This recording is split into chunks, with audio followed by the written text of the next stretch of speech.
That means when you come to Nueve, list out the possible rational zeros. So we got 45 and 2.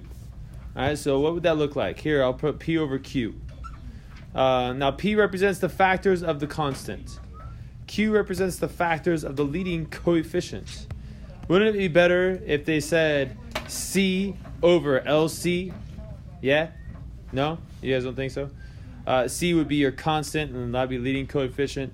All right, so we have plus or minus 1, plus or minus 5, plus or minus 9. Even 15 works, right? 15. That means, what's the other one? 3 works. What else divides 45? Can you guys think of anything? Nah, I can't think of anything else. Okay, and now let's look at our leading coefficient, the 2. What divides 2? Plus or minus 1, plus or minus 2, right? Positive and negative, positive and negative. So, which of these numbers that it gives us is not even possible? What is this thing right here? I can get rid of that. 15. Okay.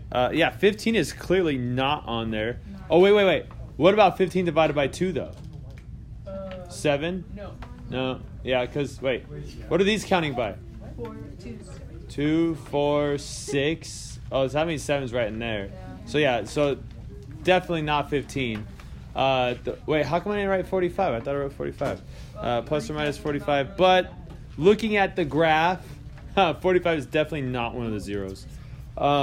Could 5 be a 0? Yeah, what about negative 5? No. So I scribbled out this little negative right here. What about... That could be a negative 1, right? Actually, we could probably cross out the negative 9 and the negative 3. And the positive 9. And positive 9. Okay, peace out 9. Wait, if you divide by 2, it could equal 4. 2, 4. Divided what by... Oh, because if you divide 9 by 2, it would be 4 point something, yeah? But then it doesn't really... So I can't eliminate the 9 altogether because of the 2. If you divide 9 by 2, that'd be 4 point something. No negative 3. Okay, so anyways, now we have a lot less possible rational zeros. We have a positive 1. We have a negative 1. We have a positive 5. Definitely not a negative 5. We got 9. What's that? Okay, so all right, positive 9. Wait, positive 9 can't be in there, definitely, right? But 9 divided by 2 could. Oh, let's not forget our 1 divided by 2 and our negative 1 divided by 2.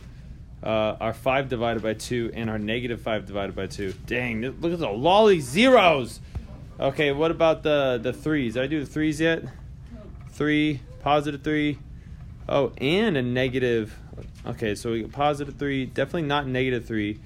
But we can do 3 over 2 and negative 3 over 2. Ooh, so we shouldn't have crossed out that negative probably. But anyways, all these are possibilities for a graph like this. So we're using our graph to help us eliminate some possible rational zeros.